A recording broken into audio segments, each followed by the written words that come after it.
a moment of silence held to reflect on the impact of residential schools.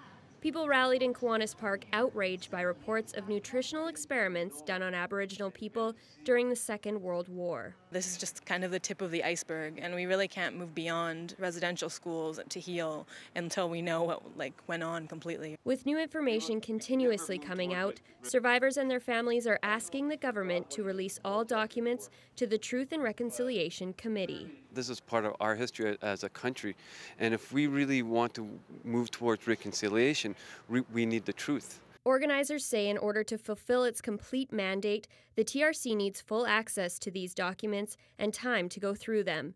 In 2008, the federal government issued a public apology to First Nations, Métis, and Inuit for their treatment under the residential school system. But some are saying so far it has turned out to be an empty apology. That's what the peaceful expressions across the country are about: education for Canadians.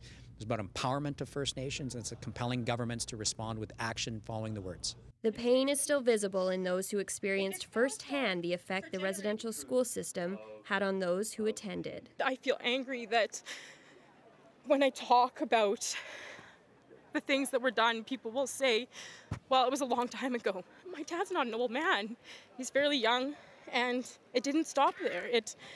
It was passed on to me, it was passed on to my brother, it was passed on to all my cousins. However, rally participants believe it is the right of all Canadians to know what really happened in the residential school system. For the general Canadian citizen that is not Aboriginal, that don't have descendants or intergenerational families that have been part of a residential school system, I think it's important for them to be told the truth. Stephanie Massicott, CTV News, Saskatoon.